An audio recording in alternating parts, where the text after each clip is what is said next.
New at 10, a new challenge circulating on the internet, one that gives back to the animals in our communities in remembrance of an icon.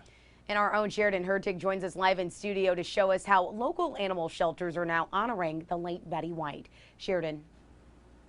Mark, Shelby, Betty White was an avid advocate for animals, so now on what would have been her 100th birthday, people are participating in a challenge that's giving back to local animal shelters.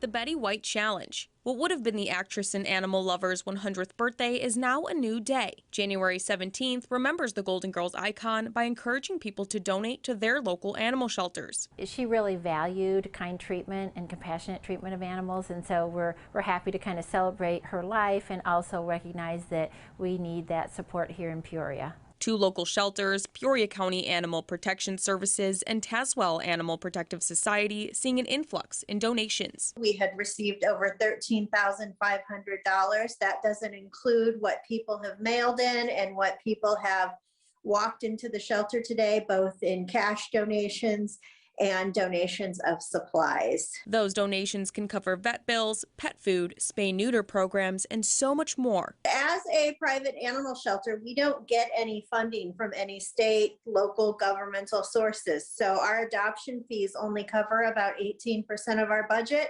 and the remaining 82% have to be raised through community support. Although the Betty White Challenge brought in thousands of dollars, the need for donations doesn't stop. Whether it's cold, hot weather, whatever's going on, animals need our help and they need our support. So we're just asking the community to remember that we need that help all year long. As Betty White once said, kindness and consideration of somebody besides yourself keeps you feeling young.